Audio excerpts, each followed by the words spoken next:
আজকে রওনা করেছি রাজশাহী থেকে সুনামগঞ্জ টাঙ্গুয়ার হাওরের পথে নাটোর পেয়েছি। নাটোরকে আপনাদের সাথে পরিচিত করিয়ে দিচ্ছি এবং নাটোর নিয়ে কথা বলবো, সেই সাথে আমাদের সাথে যারা আছে তাদের সাথে পরিচয় করবো।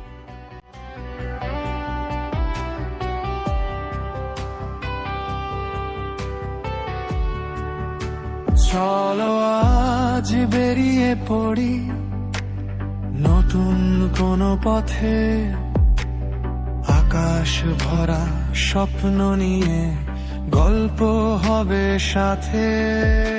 ভাই, কেমন লাগছে আজকের নতুন অভিজ্ঞতা আপনার, যে সুনামগঞ্জে টাঙ্গুয়ার হাওড়ে যাচ্ছেন? প্রথমে ধন্যবাদ জানাচ্ছি এবং আপনাদের ট্যুর অবশ্যই ভালো বলেই শুরু করেছি এবং ইনশাল্লাহ শেষ পর্যন্ত ভালো হবে আশা করি। এবং ভালো লাগছে, খুব বেশ ভালো লাগছে এবং খুব সার্থকতার সহিত আমরা ট্যুর শেষ করব ইনশাল্লাহ।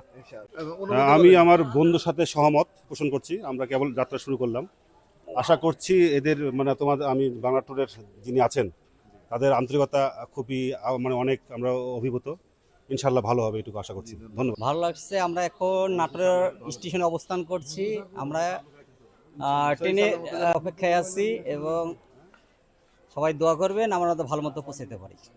শহর থেকে দূরে কোথাও শান্ত বিকেল নামে, বাংলাদেশের রঙিন ছবি হৃদয়ে জুড়ে থামে।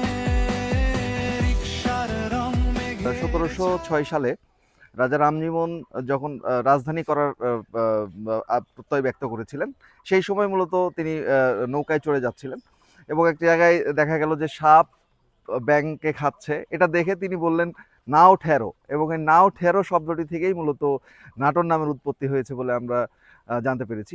এছাড়াও আরও একটা ব্যাপার ছিল যে এটি নারদ নদীর উপকূল হওয়ার কারণে এটাতে নারদ কথাটা থেকে নাটোর নামের উৎপত্তিও হতে পারে।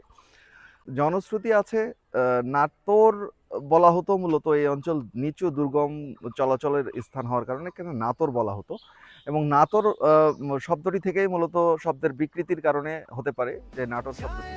দোকান ভরা ছোট্ট ছোট্ট মুহূর্তগুলো সুখের মতো ধরা, বন্ধুদের সাথে হাসির আড্ডা, সকালের সেই কুয়াশাতে নরম রোদের ছোঁয়া, পাখির ডাকে ঘুমটা ভাঙে, মনটা যায় যে ভেসে, হাটের মাঝে মানুষেরা